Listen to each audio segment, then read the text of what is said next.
धर्मों का निरूपण और उद्धव जी का बद्री का आश्रम गमन। उद्धव जी ने कहा, अच्युते, जो आप अपना मन वश में नहीं कर सकता है, उसके लिए आपकी बतलाई हुई इस योग साधना को तो मैं बहुत ही कठिन समझता हूँ।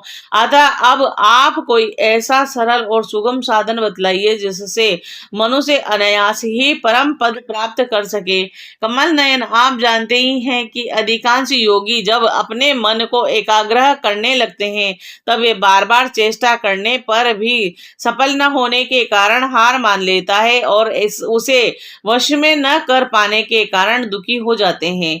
और पदलोचन, आप विद्वेषर हैं, आप ही द्वारा सारे संसार का नियमन होता है और इसी से सारा संसार विचार में चतुर मनुष्य आपके आनंद वर्षी चरण कमलों की शरण लेते हैं और अनायास ही सिद्धि प्राप्त कर लेते हैं। आपके माया उनका कुछ नहीं बिगाड़ सकती, क्योंकि उन्हें योग साधन और कर्म अनुष्ठान का अभिमान नहीं होता। परंतु जो आपके चरणों का आश्रय नहीं लेते वे योगी और कर्मी अपने साधन के घमंड से फूल जाते हैं।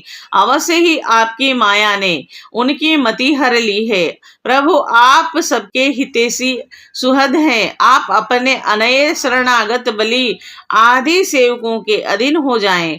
ये आपके लिए कोई आश्चर्य की बात नहीं है, क्योंकि आपने ही रामा अवतार ग्रहण करके प्रेम वश वानरों से भी मित्रता का निर्वाह किया था। और यद्यपि ब्रह्मा आदि लोकेश्वर गण भी अपने दिव्य क्रिकेटों को आपके चरण कमलों में रखने की चौकी पर रगड़ते रहते हैं, प्रभु आप सबके प्रीतम स्वामी और आत्मा हैं। आप अपने अनयन शरणागतों को सब कुछ दे देते हैं और आपने बलि, प्रहलाद आदि अपने भक्तों को जो कुछ दिया उसे जानकर ऐसा कौन पुरुष होगा जो आपको छोड़ देगा। यह बात किसी प्रकार बुद्धि में नहीं आती है कि भला कोई विचारवान स्मृति के गर्त में डालने वाले तुच्छ विषयों में ही फंसा रहने वाले भोगों को क्यों चाहेगा। हम लोग आपके चरण कमलों की रज के उपासक हैं और हमारे लिए दुर्लभ ही क्या है। भगवान, आप समस्त प्राणियों के अंतःकरण में अंतर्यामी रूप से और बाहर गुरु रूप से स्थित होकर उनके सारे पाप ताप मिटा देते हैं और अपने वास्तविक स्वरूप को उनके प्रति प्रकट कर देते हैं।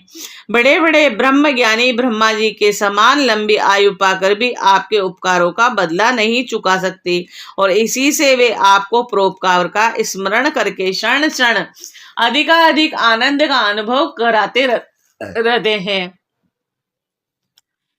परीक्षित, भगवान श्री कृष्ण ब्रह्मा आदि ईश्वरों के भी ईश्वर हैं और वे ही सत्व रज आदि गुणों के द्वारा ब्रह्मा विष्णु और रुद्र का रूप धारण करके जगत की उत्पत्ति स्थिति आदि के खेल खेला करते हैं। और जब उद्धव जी ने अनुराग भरे चित्त से उनसे यह प्रश्न किया तब उन्होंने मंद मंद मुस्कुराकर बड़े प्रेम से कहना आरंभ किया।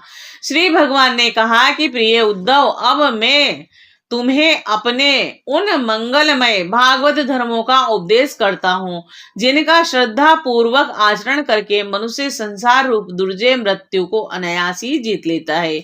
उद्धव जी, मेरे भक्त को चाहिए कि अपने सारे कर्म मेरे लिए ही करे और धीरे धीरे उनको करते समय मेरे स्मरण का अभ्यास बढ़ाएं। कुछ ही दिनों में उनके मन और चित्त मुझ में समर्पित हो जाएंगे और उनके मन में आत्मा मेरे ही धर्मों में रम जाएंगे और मेरे भक्त साधु जन जिन पवित्र स्थानों में निवास करते हों उन्हीं में रहें और देवता, असुर अथवा मनुष्य में जो मेरे अन्य भक्त हों उनके आचरणों का अनुसरण करें।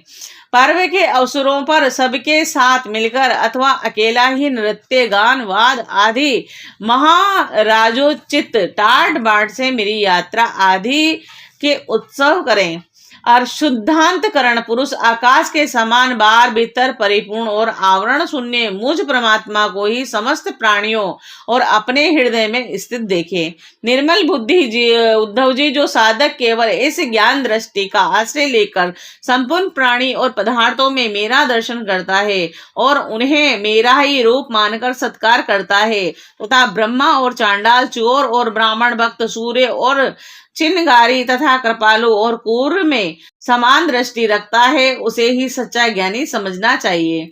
और जब निरंतर सभी नर नारियों में मेरी ही भावना की जाती है, तब थोड़े ही दिनों में साधक के चित्त में स्पर्धा, होड़ यानी ईर्ष्या, तिरस्कार और अहंकार आदि दोष दूर हो जाते हैं। और अपने ही लोग यदि हंसी करे तो करने दें, उनकी परवाह न करे। मैं अच्छा हूँ, बुरा है, ऐसी देह दृष्टा को और लोक लज्जा को छोड़ दें और कुत्ते, चांडाल, गो एवं गधे को भी पृथ्वी पर गिरकर साष्टांग दंडवत प्रणाम करें।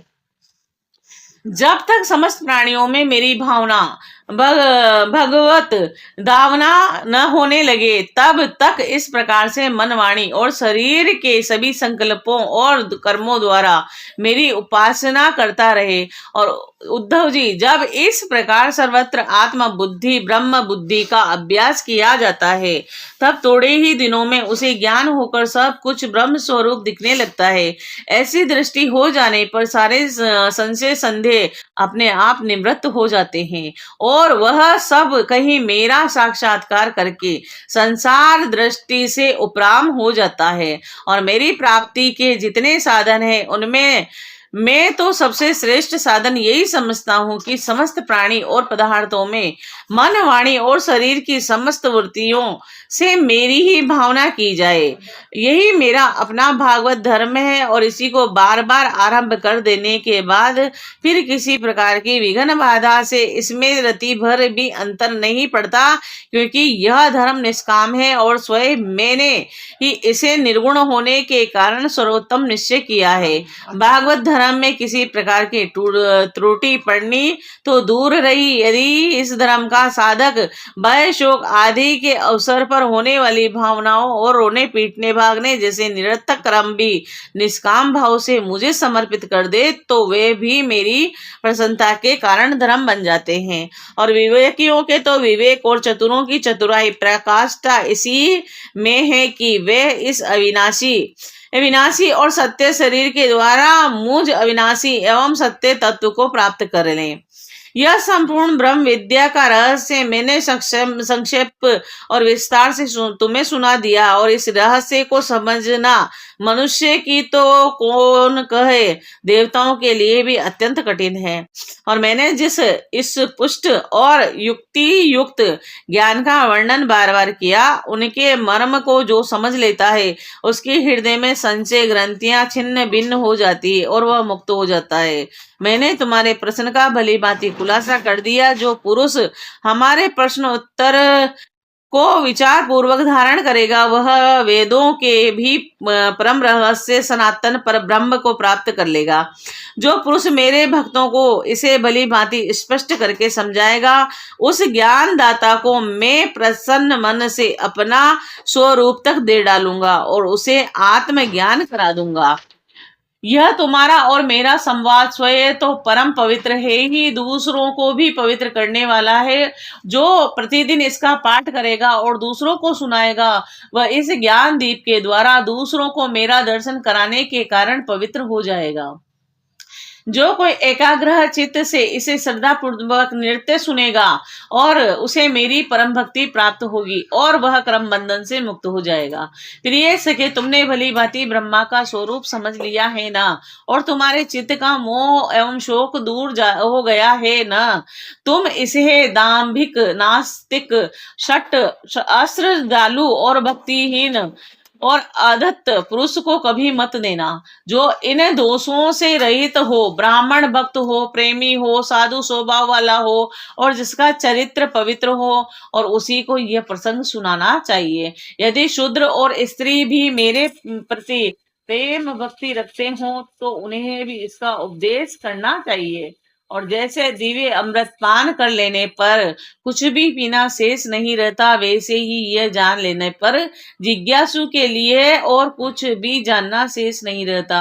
प्यारे उद्धव, मनुष्य को ज्ञान, कर्म, योग, वाणी और राजदंड आदि से क्रमशः मोक्ष, धर्म, काम और अर्थ रूप फल प्राप्त होते हैं, परंतु तुम्हारे जैसे अन्य भक्तों के लिए ये चारों प्रकार का फल केवल मैं ही हूँ। और जिस समय मनुष्य समस्त कर्मों का परित्याग कर मुझे आत्मसमर्पण कर देता है, उस समय मेरा विशेष मान्य हो जाता है और मैं उसे उसके जीव तत्व से छुड़वाकर अमृत स्वरूप मोक्ष की प्राप्ति करा देता हूँ और वह मुझ में मिलकर मेरा स्वरूप हो जाता है।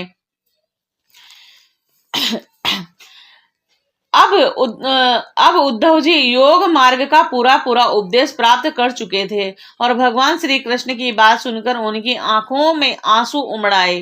प्रेम की बाढ़ से गला रुध गया और चुपचाप हाथ जोड़कर रह गए और वाणी से कुछ बोला न गया। उनका चित्त प्रेमावश से विहल हो रहा था और उन्होंने धैर्य पूर्वक उसे रोका और अपने को अत्यंत सौभाग्यशाली अनुभव करते हुए सिर से यदुवंशी शिरोमणि भगवान श्री कृष्ण के चरणों को स्पर्श किया और हाथ जोड़कर उनसे प्रार्थना की।